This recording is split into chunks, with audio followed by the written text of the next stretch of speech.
Welcome to our channel. So Ramu self evicted Saturday episode లో self evict అయిపోయాడు. So దీని కారణంగా ఏంటంటే అసలు రాముకి చాలా ఓట్స్ వచ్చాయి. బాటమ్ 2 లో కూడా లేడు. బాటమ్ 2 లో భరణి అండ్ సాయి ఉన్నారు.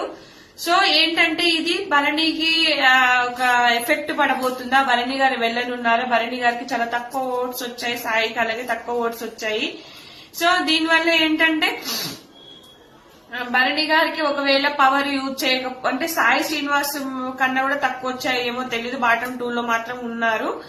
సో దీనివల్ల ఏంటంటే భరణి గారు వెళ్ళిపోతారా లేకపోతే పవర్ యూజ్ చేస్తే ఉంటారా, పవర్ యూజ్ చేసి ఉన్నారన్న ఒక ఫీలింగ్ కూడా ఉండొచ్చు ముందు. సో మరి గోల్డెన్ పవర్ బజర్ అయితే మనకు తనుజ దగ్గర ఉంది. సో టాస్కులు హెవీ టాస్కులు డిజైన్ చేస్తున్నారు కాబట్టి సాయి నుంచి భరణి గారిని పంపించేస్తారా, ఏదైనా జరగచ్చబ్బా. ఇప్పుడు రాము సెల్ఫ్ ఎవిక్ట్ అవ్వడం వల్ల ఏదైనా జరిగే అవకాశం అయితే